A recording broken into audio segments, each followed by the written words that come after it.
Tem empresa de aniversário redondo agora em julho de 2018. É a Intel, que está completando nada menos que 50 anos e já está mais do que na hora de contar a origem dela aqui na série de História da Tecnologia. Fundação, evolução e por onde ela anda agora são só alguns dos temas que estão nesse vídeo. Mas antes eu vou pedir para você se inscrever no canal do Tecmundo se você não é um inscrito, dá um joinha no vídeo que tá muito legal e olha, não se esquece de tocar no sininho para receber as notificações cada vez que um vídeo for enviado aqui no canal do Tecmundo, beleza? Então vamos lá para a história da Intel.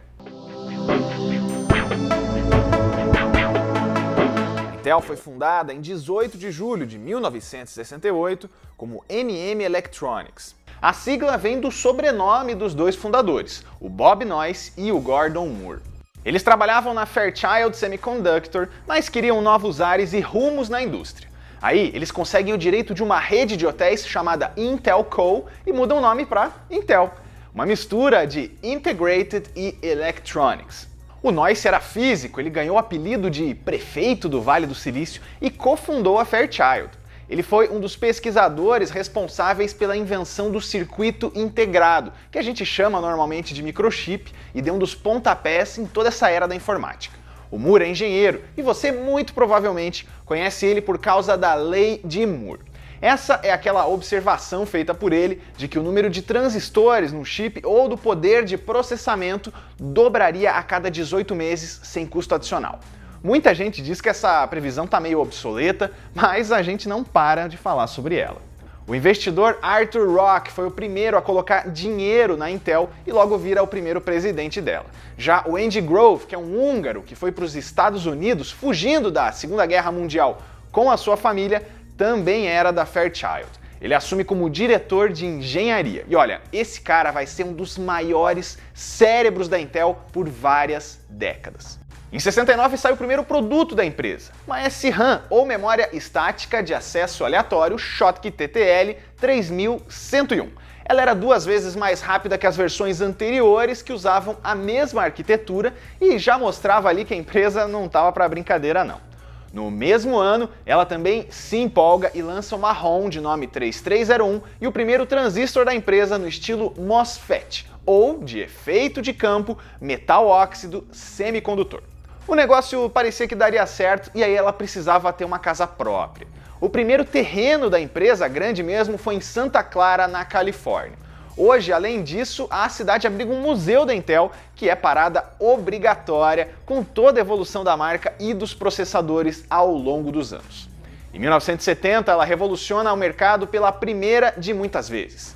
Foi com o lançamento da DRAM 1103, uma memória de acesso aleatório dinâmica que era pequena, barata e fazia o trabalho melhor que os modelos da geração anterior, que eram Core ou de núcleo de ferrite.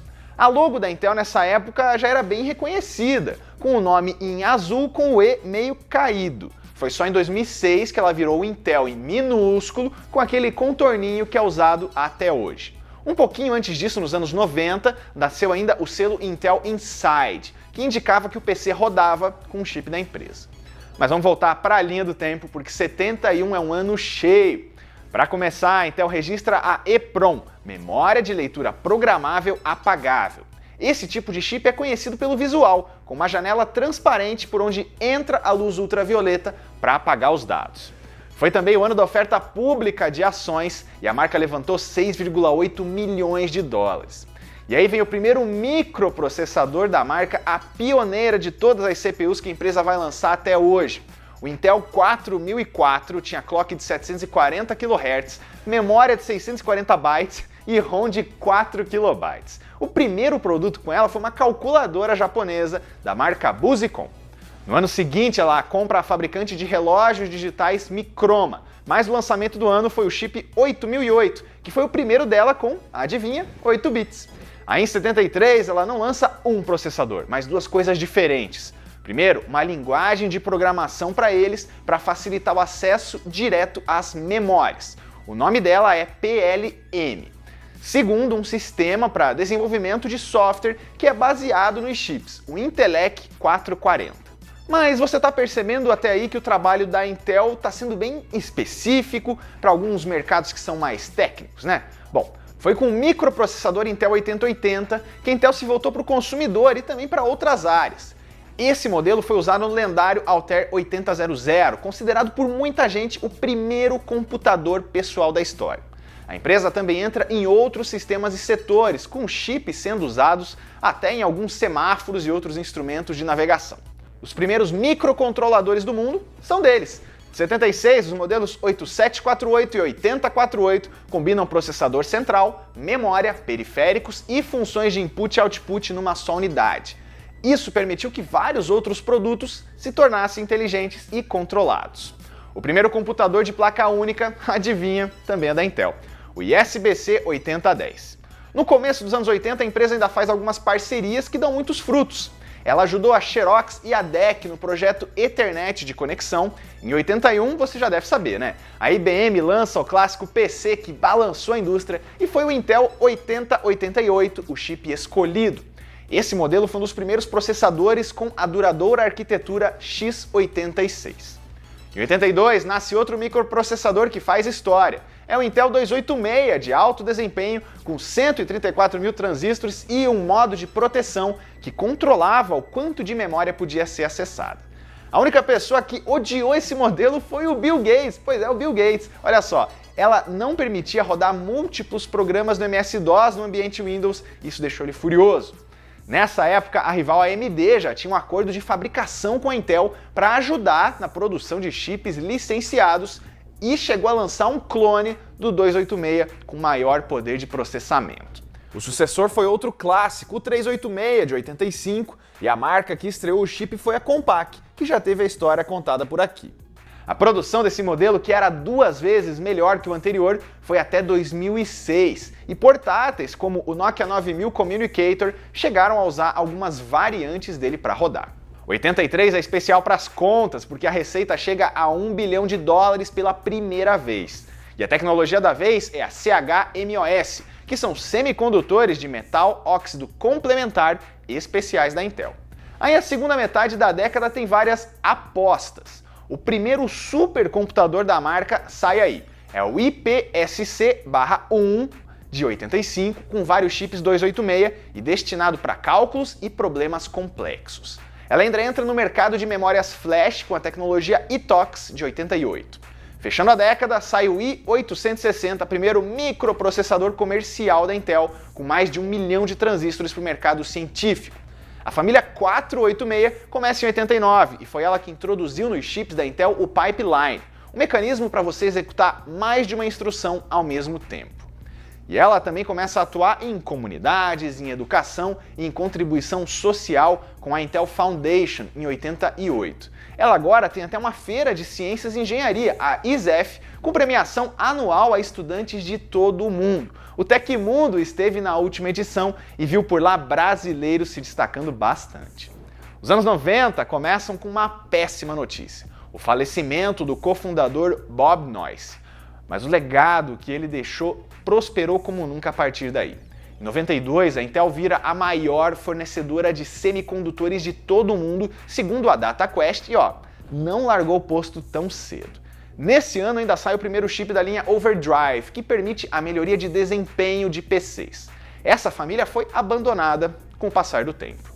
Tá sentindo falta de um nome que é bem famoso da informática nos anos 90? Pois é, a família Pentium nasceu em 93 e com certeza é a mais famosa da marca até hoje, se duvidar até rende uma história separada no futuro. A linha Pentium exigia clocks altos para atingir o seu desempenho e passar a sua concorrência, mas ainda assim, a forte presença da marca no mercado fez ela ser sempre muito bem sucedida. Nessa época, 85% dos desktops do mercado têm um chip Intel dentro. O modelo inicial, o P5, foi sucedido pelo Pentium MMX, que traz uma tecnologia de instruções mais avançada. E em 95 sai o Pentium Pro, que é a 6ª geração de microprocessadores Intel em arquitetura x86. Ele foi mais usado em modelos de alto desempenho e serviu de base para a geração Pentium 2. Essa linha saiu em 97 com uma propaganda no Super Bowl. Eu lembro muito bem desse período porque o primeiro PC lá de casa tinha esse processador e eu não fazia ideia do que significava Pentium, Pentium 2, qual que era o primeiro, mas achava demais aquele nome. Em Em 98 são várias novidades. Para começar, surgem processadores de alto desempenho e baixo consumo para modelos portáteis baseados na arquitetura Strong ARM da Intel. Saem também alguns chips da linha Pentium II Xeon para workstations e servidores. E tem ainda outra linha bem famosa, a Celeron. Pois é, Celeron, boa e velha Celeron. Ele é mais voltado para produtos de baixo custo e desempenho, então não adiantava insistir em jogos pesados ou então exigir muito poder de processamento e multitarefas. Especialmente a segunda geração, ou Mendocino, consagrou essa família, especialmente na comunidade dos overclockers. Já em 2001, nasce a linha Xeon, de chips de alto desempenho mais voltados para processamento de dados, workstations e um consórcio na indústria que ajudaria a desenvolver semicondutores ainda menores no futuro, com a litografia em ultravioleta extrema, ou EUV. Em 2002, vinha a tecnologia Hyperthreading, que melhora ainda mais o desempenho em ambientes de multitarefas. Já 2003 marca um salto para o mobile, com o chip PXA800F e a linha Centrino, que melhoraria os dispositivos móveis daquele período.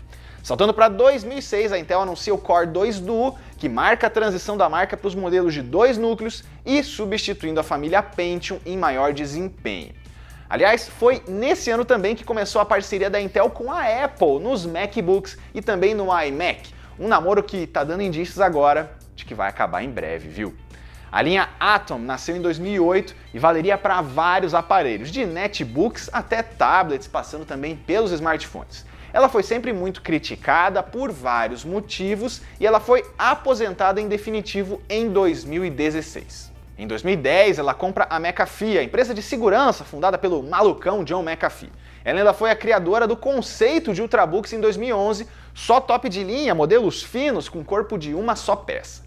Nesse ano, ela ainda apresenta os transistores 3D Tri-Gate, uma nova tecnologia na estrutura que traz, você já imagina, ganho de desempenho e também economia de energia.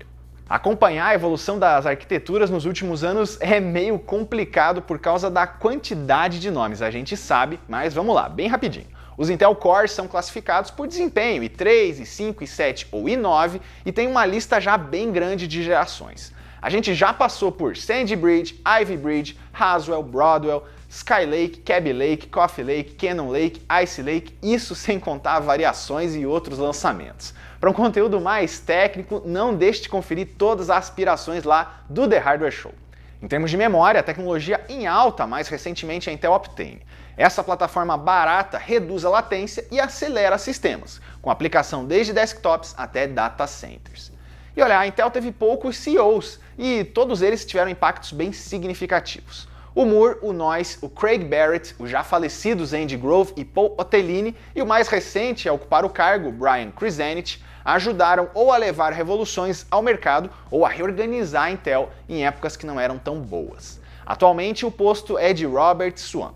Já a rivalidade com a AMD, olha, essa dura décadas, envolve um monte de processos e até algumas parcerias e pode ser abordado em outro capítulo. E claro que agora a gente está devendo também a história da AMD. Aguarda.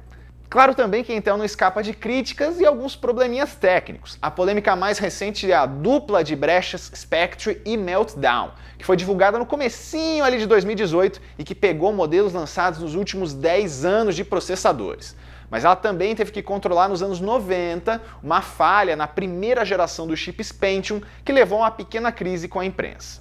Além de CPUs, SSDs, chips gráficos e memórias, a empresa atualmente está bastante envolvida também com algumas soluções em alguns mercados em vários setores, inteligência artificial e até shows de luzes usando drones. Ela ainda pesquisa carros autônomos após a aquisição da empresa Mobileye e muito, mas muito mais.